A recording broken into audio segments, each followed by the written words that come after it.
This podcast may contain adult language, adult situations, spoilers, and some brief nudity, so parental guidance is suggested. We have such sights to show you. After about 5 minutes of this movie, you're gonna wish you had 10 beers. Human sacrifice, dogs and cats living together, mass hysteria. So, what would you little maniacs like to do first? Hi, I'm Chucky. Wanna play? Oh, well. La-di-da, la-di-da, la-la, yeah. Welcome back to the Cinema Recall Podcast. Hello, and welcome to this, another edition of Movie Random Thoughts of a Movie Insomniac. I am the Vern. Thank you very much for watching, for listening. I almost said movie thoughts of a random insomniac, and that's not right, but these are my random thoughts, so that does make sense. I do have some movies that I saw recently. Many of these are in theaters. I can't believe I got a chance to go out to the theaters and to see all wonderful, great movies. I don't want to dabble on it anymore, so let's get into my thoughts right now.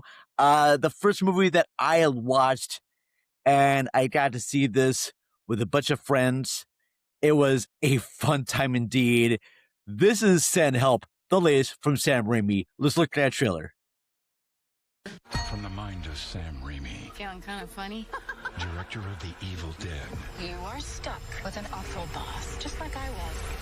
I see no value in you.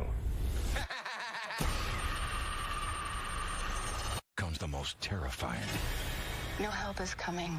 movie event of the year. I'm betting I'm a much nicer boss than you ever would have been. Except for maybe this part.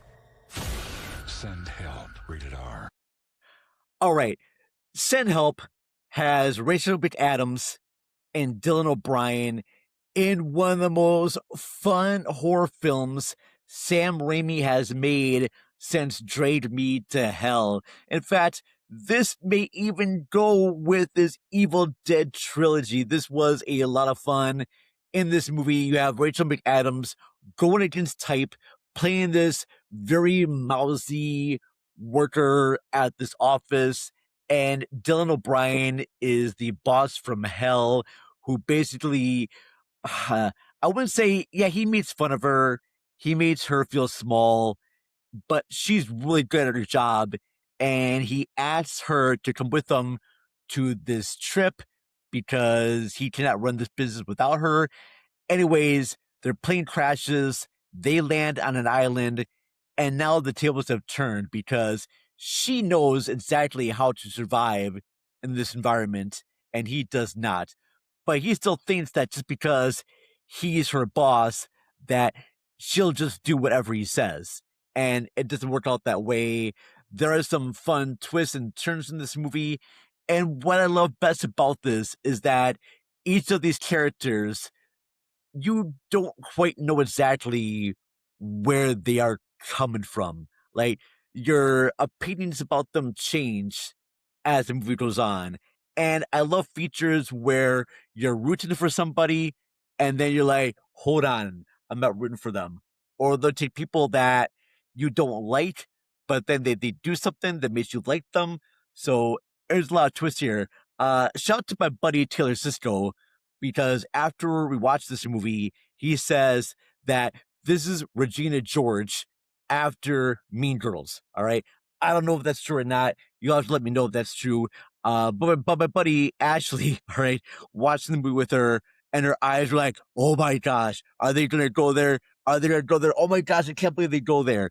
This is a film that will have you both squirming about what you're seeing and then laughing the next moment. There's a fight between Dylan O'Brien and Rachel McAdams that is absolutely hysterical. No one does slapstick gore horror as well as Sam Raimi does. So yeah, 100%. Send Help. Love this film. Absolutely thought it was a blast. The next one I'm going to review is a newer movie that just came out this week or so, and it is called How to Make a Killin'. Let's watch the trailer. Have you heard about the Red Fellows? What about them? If your family cheated you out of billions, how far would you go? for a little payback. I wonder who's next. Let's do it.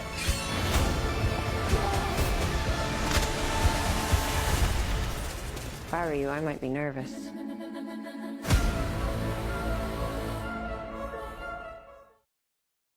All right. From director John Patton Ford, who previously made the wonderful Emily the Criminal, we have How to Make a Killin', starring Glenn Powell and Margaret Qualley. And the story about this involves Glenn Powell's character, who was born poor, and his mom tells him that he's part of this family who have this very rich estate, and if he's the last surviving member of this family, he will get a fortune.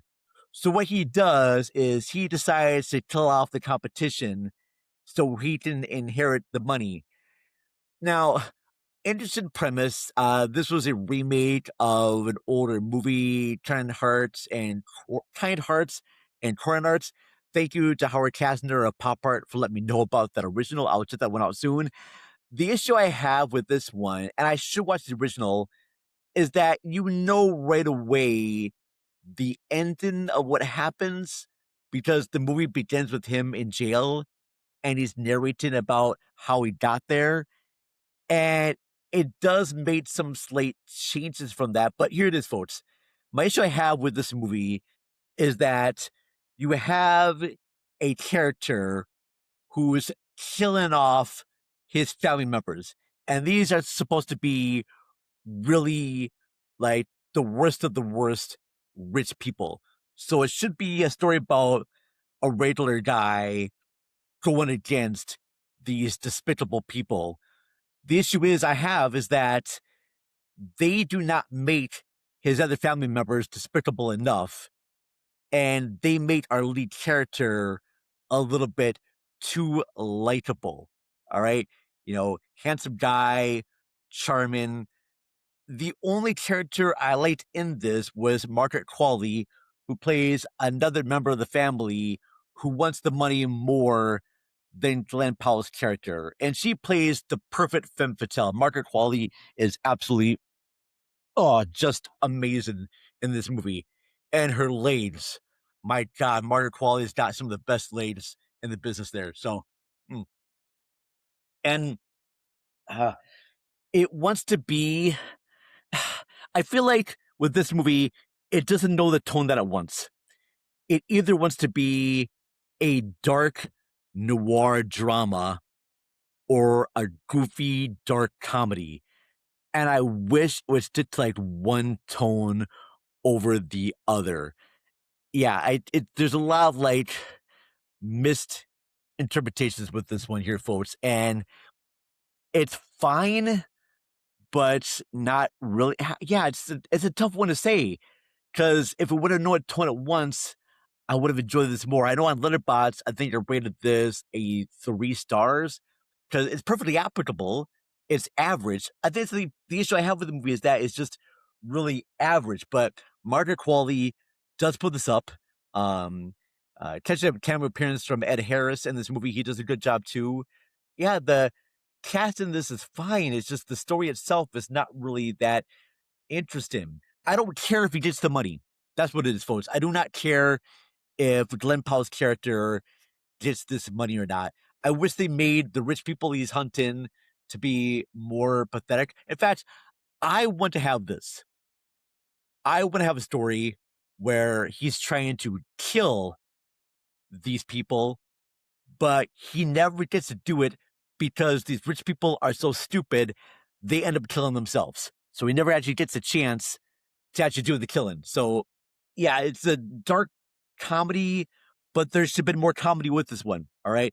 How to Make a Killing. How about you learn to write a better screenplay? So I am definitely going to check out the original and see how that's any better or worse. All right. I do have a couple of Oscar nominated movies that I got to see. One is from the fine folks over at Neon, because I got one of their box sets. This is the movie that I think is up for Best International Film. and I think best sound design. This is Siriat. Let's watch a trailer. From the mind of Sam Raimi. Feeling kind of funny? I am so sorry. Evil Dead. You are stuck. My bad.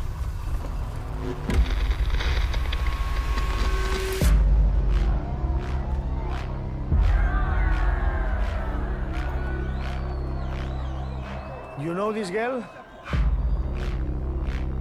Es mi hija. Hace 5 meses que no sabemos nada de ella. Hay otra fiesta en el desierto. A lo mejor estará por ahí. ¡Muy bien!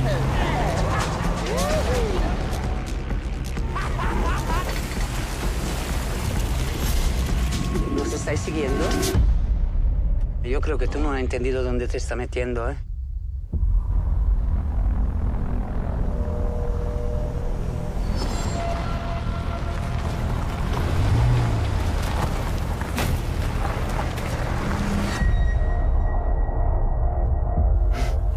Si hay un problema, ¿qué vamos a hacer?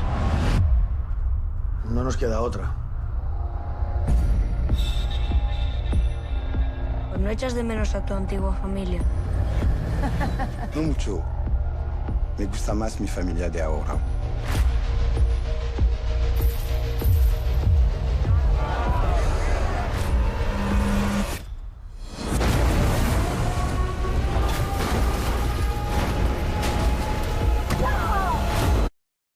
All right, stopping it right there, because I have to say that despite what critics say about this movie, and don't get me wrong, this trailer really got me excited to watch this.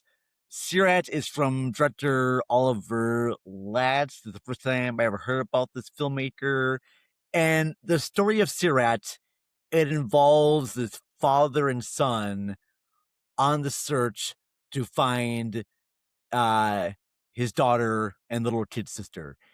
And they are traveling around with all these different raves because I guess apparently this daughter really liked rave music, and I guess they heard word that she might be at one of these raves. We don't really get any context about why they are searching for her. It's just that they are searching for her.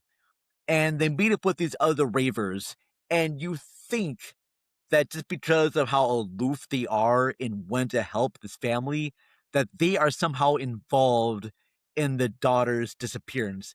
I was expecting something along the lines of Breakdown, that great Kurt Russell feature from the 90s, or something like that, or even an old like 70s Australian feature like Road Games with Jamie Lee Curtis, where there's people out in the outback, and they're trying to search for someone, and they have all these like dangerous Australians. But turns out that the ravers that they meet, they're actually nice people, and they join the father and the son to search for this missing family member. And then it's hard for me I don't really want to spoil anything. I'm going to do my best not to spoil anything. But the movie goes on. There's a tragedy that happens, and they still continue to go on this journey. All right. And then the movie gets to a spot, and I will say, I am glad I did not watch this in theaters, because there is a moment that most people, when they watch this, they are going to think this is like shocking and disturbing. And I was laughing out loud because, without getting too much of spoilers here, an explosion happens out of nowhere. All right, out of freaking nowhere, an explosion happens, and then more explosions happens, and right away I'm thinking, okay, this is darkly comedic. All right, this is a very comedic movie, and I just found it to be just absolutely hysterical. But I don't think that's the intention it was going to go for. You know what it reminded me of? Okay, if you ever seen the movie Meet Joe Black, in Meet Joe Black, there is a moment where Brad Pitt is on a date with a girl. I think it's Claire Filani from Mallrats. Let me know if I'm wrong about that. He has a great date with her. He crosses the streets. It's this beautiful romantic moment, and then he gets hit by a car. Not once or twice, but 3 times. And his body bounces everywhere. It's supposed to be dramatic, but it's just so hilariously funny. And that's how I kind of felt when watching this. There was that one moment where things just became too absurd. And then at the end of the movie, everyone is still alive, gets on a train, and the movie ends. Does it sound good? Yeah. It's got good bass. If you have a good theater with a good bass system, yeah, there is some good drone, bass music. Yeah, good stuff like that. So yeah, I would say good to watch in theaters. But the ending is just so ridiculous with the random bombs going off. Oh gosh. Yeah. I don't get why this one got nominated for anything. I really don't. It's really dull. There's no tension, and there's just protagonists. There's no villain. There's no conflict in this movie. I don't understand the conflict. Also, other big issue I have: the daughter that they're looking for. The son tells the other ravers they joined up with that the daughter just left. She just moved out, and that was it. She probably didn't tell the father where she was staying at. She wanted to travel on her own, maybe. I don't know. But she left, and that was it. There was nothing. They knew why she left. It wasn't like she left at random. She told the family members, hey, I'm leaving. She probably did say, hey, I'm hanging out with the ravers, but they didn't want to hear her for any reason whatsoever. I'm sorry, I'm rambling on too much about this movie because it's just so dumb. It's so freaking dumb. It's not shocking. All right. Those critics that say that this film feels dangerous to watch. There's nothing dangerous about this movie at all. All right. I don't know what you would consider to be dangerous, but it's definitely not this. All right. Let's get into an Oscar nominated movie that I have high praise for. We are going to do Mr. Nobody against Putin. All right, let's watch the trailer. And this time I'll play the right one. I will.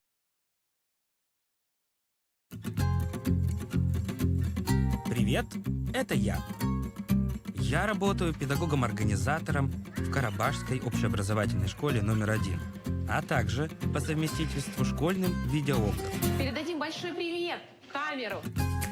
Этот кабинет, а тут демократия. Или просто создавать пространство для того, чтобы они могли быть детьми. В настоящий момент я еще понятия не имею, сколько неприятностей я создам себе в будущем. Мною принято решение о проведении специальной военной операции. Короче, должны либо прочитать стихи, либо, сделать презентацию, либо фотку. План не здесь! Мы настолько ебанулись. Мне же поручили это все снимать. Я для них, получается, пропагандист. Я люблю свою работу, но не хочу становиться пешкой режима. Ты в тюрьму захотел? Ну, что вам Евгения Владимировна будет говорить, она думает. Живешь в стране нелегально, паразитируешь, уезжай. Я могу показать миру ту пропасть, в которую мы все катимся. Это идеальное прикрытие. Никогда не застегивай. Никогда. Потому что если он выходит в голову, вы сломаетесь. Нет, Паша, не обижай людей. А еще вот здесь у меня флаг. Я думаю, то, что ты сделал, может оказаться чем-то очень важным. Войны выигрывают не полководцы, а школьные учителя.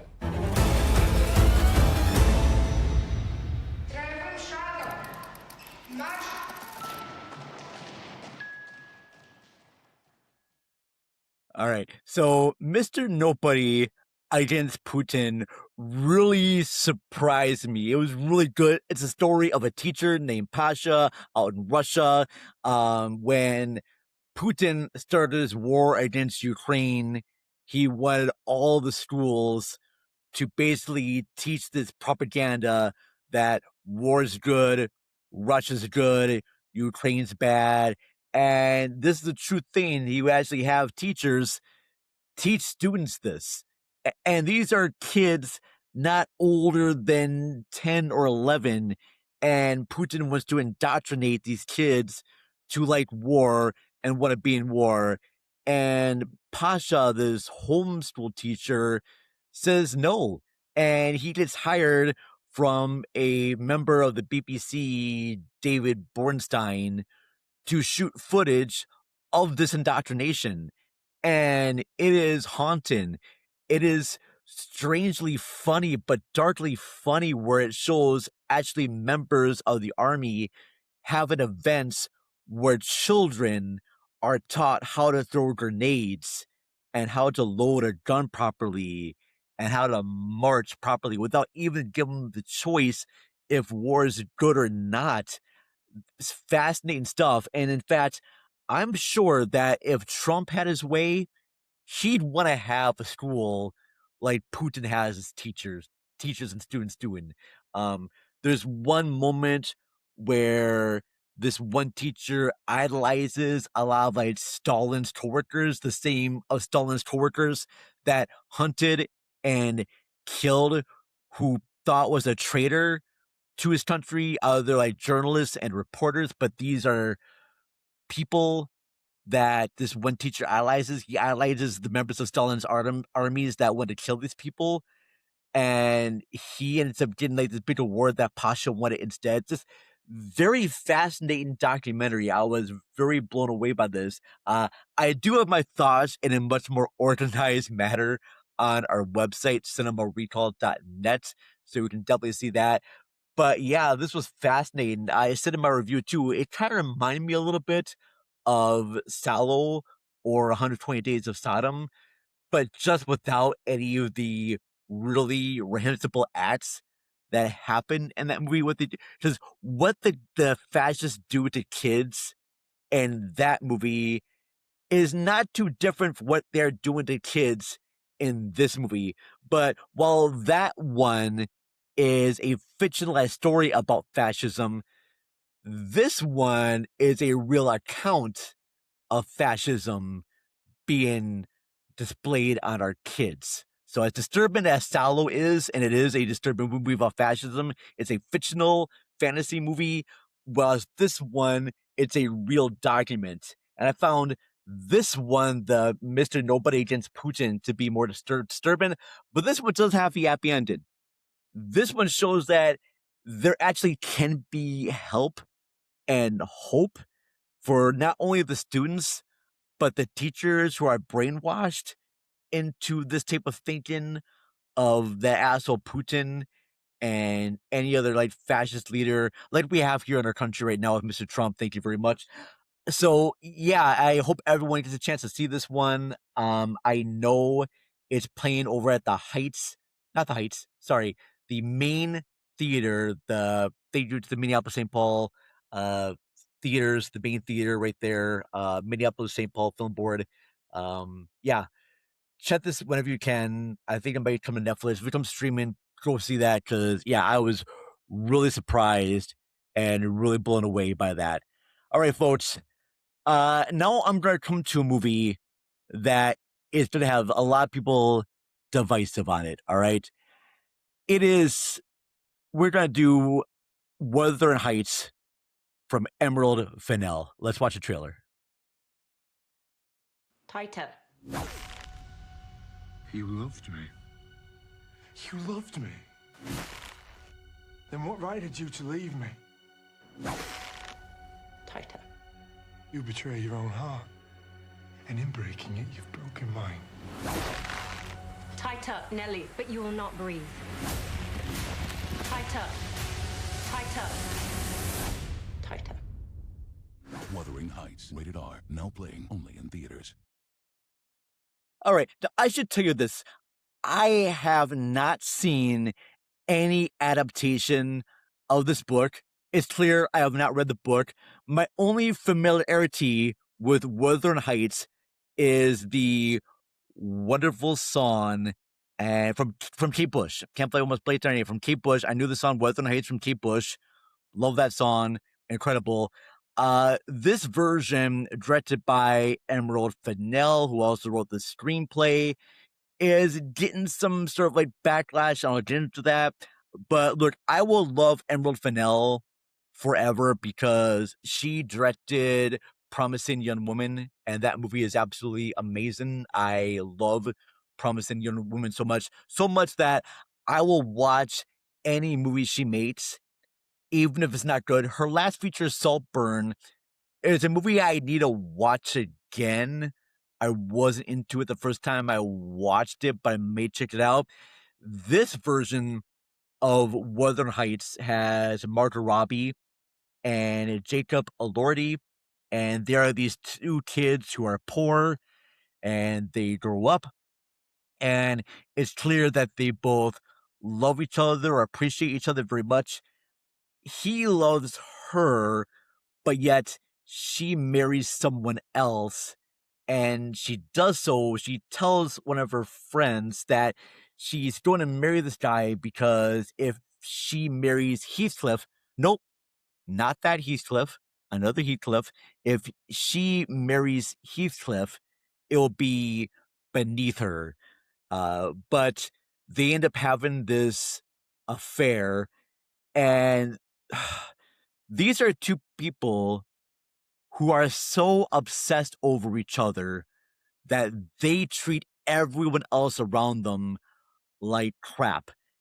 And I found that to be absolutely fascinating because I do not like any of these people, but it's watching their downfall that was so interested and fascinating. And I'm pretty sure this is not what the book is. I'm sure the book is probably a lot more romantic, and you probably like these characters more in the book than you do. This almost has a strange BDSM quality to its movie, its characters.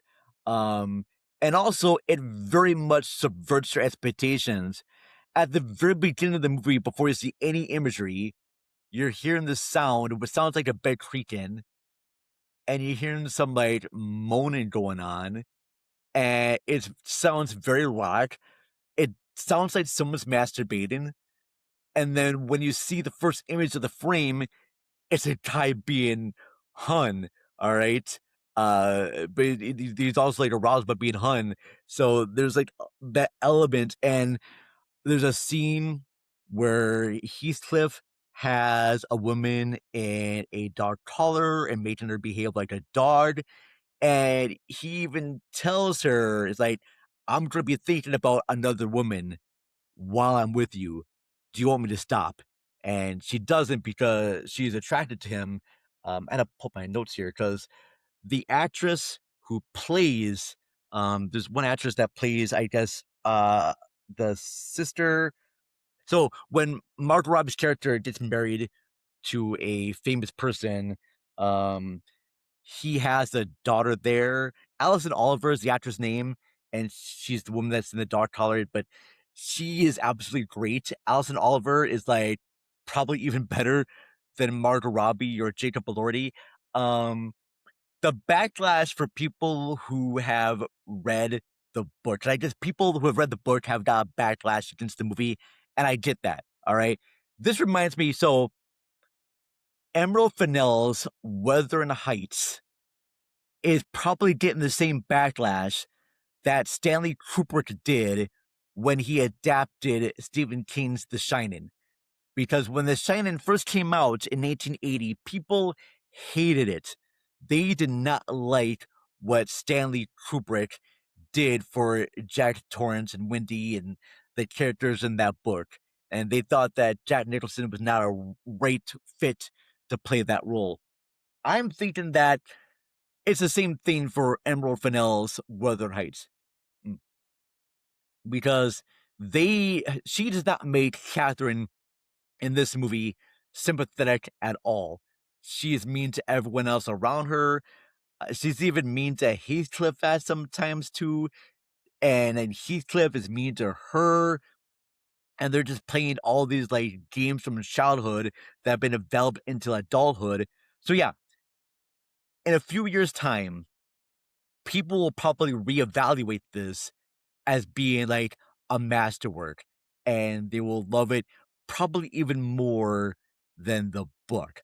I don't know for sure, but yeah, right now we're in that stage where everyone who reads the book is going to be upset with this adaptation because it's not like the book, and it's not. This is Emerald Fennell's Wuthering Heights, and they probably should put that in the poster that this is Emerald Fennell's Wuthering Heights. And if you've seen her other films, you should know that Emerald Fennell always has like this very darkly comic view about the world, and she subverts your expectations. Just remember when you saw Promising Young Woman and you thought what the ending was going to be, and she flipped it on you and she made the ending even better. I think she kind of does it for this one too. Like, you're going into this expecting a love story, and it's not so much that. It's more of a story about two people who are very obsessive, so much over each other that they end up destroying themselves. So yeah, I'm curious to check out the other adaptations of this, because I guess this is a very famous novel. Apparently there's supposed to be ghosts, I guess, involved in the novel and not in this, and I'm glad it's not. I'm glad that Emerald Fennell just sticks with the psychological downfall of these characters, and that's what I found the most interesting about this. Not to mention that this movie has a soundtrack score from Charlie Etzietz. Actually, no, it says songs from Charlie Etzietz, and I was expecting montages, like major montages with their music. They have one, all right, they have one, but I was expecting something more. I always thought I thought it was almost going to be like a musical where they would break into songs from Charlie Etzietz. I'm like, all right, I don't know how this is going to fit in this period drama. So that brings me. So yeah, I highly enjoyed Wuthering Heights for being darkly funny, because it is funny. It is laugh out loud funny. I was kind of laughing at that first part where I thought a guy was like, doing things that turned out to be a guy hating himself. I thought that was absolutely funny. So, and the scene with the dog collar, there's a scene with AIDS, and she puts her finger in a jello with the fish to bite her finger off. Very bizarre, very weird. It's photographed by Linus Sandgren, who did La La Land, so it's a beautifully shot movie. Yeah, I can see why people hate this. It's like, I think it's like a 50% rating on Rotten Tomatoes, which is like the perfect rating. Seriously, if I see a movie has a 50% rating, I'm probably going to be more keen to see it and like it, because I think this one, I'm torn on this one, folks. Kind of torn, but I'm leaning more into the positive mode for Wuthering Heights, more than I was for How to Make a Killing. How to Make a Killing is like straight there in the middle. Wuthering Heights, I'm like, more watches and maybe watch them with a commentary track. I think I can actually get more bored with that one there too. And to my folks over at Film Rage, because I know you watch this, I'm going to agree with Jim that Promising Young Woman is a masterpiece, wonderful movie, and that Brace should watch it again, because that is probably her best film. Saltburn, it's fine, it's good, but it's not as good as Promising Woman. All right, moving on, because I did mention Charlie Etzietz. She had a movie come out this year, and it's all about her experiences making a concert. This is the moment, and I need to warn my watchers that if you're sensitive to lights or have any photosensitivity issues right there, this trailer is probably going to affect you, so just be warned with that. Here we go. Moment. Charlie. Wait, don't. Oh, no, it's fine. They're with me, so. Oh, okay. We're deleting this? Yes. Delete it.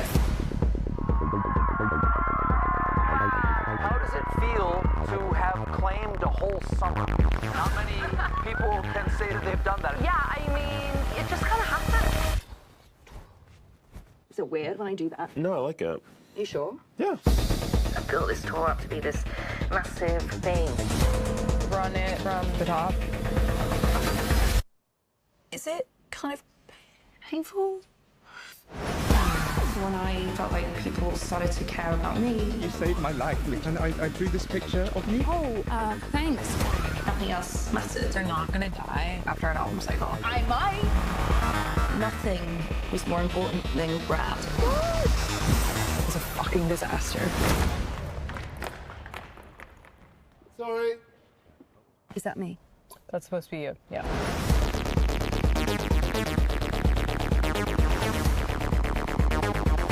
Oh, yeah. Look at you there.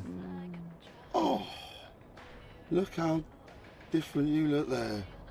Yeah, that's me.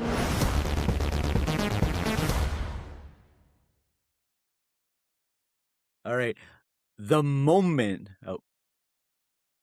The Moment is the somewhat fictional tale of Charlie XCX's concert to promote her album Brat. Now, I'll be honest with you, folks, I really don't know anything about Charlie XCX movies or music. She's throwing toward the there, but her music I'm very limited on. I just know that she had that one song from The Fault in Our Stars. Boom, Shaq, goes straight to my, I'm not gonna sing that. And then there's one song that I thought it was hers, but it's not. And where she goes, I don't care, I love it, I don't care. But that's from someone else that she's a guest vocal on there. So I'm pretty sure I've heard music with her in it, but I've never once really listened to any of her music at all. This is a fun movie. This is to pop music what Spinal Tap is to 80s hair metal. All right, because she's playing a version of herself who doesn't really like the music industry, not really a big lover of her fans. She's putting together this concert. She goes on vacation and she asks her assistant, the girl who's been trying to plan this concert with Charlie for months, played by Haley, what's her name? Haley Gates, and the company who made the album, they bring in this obnoxious filmmaker played by Alexander Skarsgård who wants to change everything around, and he wants to make sure that this concert is family friendly, even though the album that it's based on, it's not. I mean, there's lyrics about cocaine use and drug use and all that stuff, and he wants to try to make it to be much more appealing to mass audiences. And it's more of a story about how people can get caught up in the machine of industry to just make money and to appease people. And it's fascinating that you think it's going to be about how they fight the system, and it doesn't really go that way at all. Yeah, it's good, but it takes some getting used to in a way. But I enjoyed it. It's just very kind of like a different feature. It's funny, and I like the way that it skewers things about the pop industry and about how fame is achieved. Maybe if I listen to more of her music, I will have to give this another shot, because I did start listening to Brat and I enjoyed a lot of the songs very much in that. Von Dutch is probably one of my favorite songs off that album, and I love the video even more, where it's just her at an airport fighting a cameraman. All right, and there's a lot of great stunts that happen in there. This one, it just if I can see how this may annoy people who watch this, I like this is a movie where I need to watch again. It's hard for me to really get my thoughts correct about this one because too many times I'll have like this flashing lights and this sound, this weird buzzing sound there. It took a while to get into it, but once they start building the concert and how Alexander Skarsgård wants to change the concert and how this poor woman, played by Haley Gates, how she just really wants to try to bring the concert back to the original vision, and it doesn't seem to go that way. And the fact that it sort of skewers people's thoughts on the fans and how fans will put their own element into music without really caring about the artists themselves. Yeah, there's a lot of things going on there, but this is it's a funny movie, but it's mostly like darkly awkward comedy.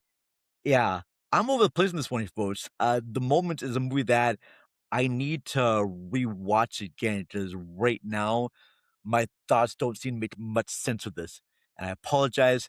It's also fascinating too because this movie does not have a lot of Charlie XCX music in it, as you would have expected a movie about Charlie XCX to have. It does not really have that, but I still found this movie to be a lot more fascinating than Siriat because this one has a protagonist, which is her Charlie XCX and her assistant, and the bad guy is Alexander Skarsgård trying to change what the concert usually is. So there is a protagonist, there's an antagonist, there's a resolution to the story instead of just having random explosions. I mean, there is an explosion, all right, but it's not random. You know where it's coming from. It's not random. The soundtrack is even better than Siriat, so I'm hoping that this will be nominated for more awards. I don't know for sure. I'm curious about fan server music will think about this because she does make fun for fans. All right. She does make fun of the industry, but she's also just playing a character who's based on Charlie XCX, so it's not the real person.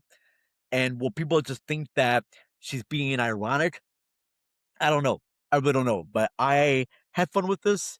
Like I said before, we saw the trailer. Yeah, it's different.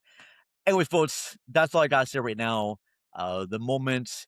You can check out my review on Letterboxd with that. Please follow me on Letterboxd. I'm usually Cinema Recall on Letterboxd. If you go to our Linktree page on Threads or on Instagram or on Twitter you'll see links to my Letterboxd page as well as all of other platforms. We're on YouTube, we're on Spotify, we're on GoodPods, Apple Podcasts, all sorts of places you can find podcasts on or videos like this. So yeah, that's it right now. Please let me know if you like these random thoughts of a movie Insomniac, if I should keep going out with these or if I should just stop. I do also have a new episode of The Rotten Truth out now where me and my good friend Donnie Roberts, we review the adventures of Ford Fairlane, and we're going to have more episodes of that coming soon to wrap the whole podcast, so make sure you subscribe. Anyways, folks, love you all very much. I am the Vern, and please, thank you for watching. Hit that like button, subscribe, what you gotta do. Let me know if you like these or not, and I will check you all later. Bye-bye, everybody.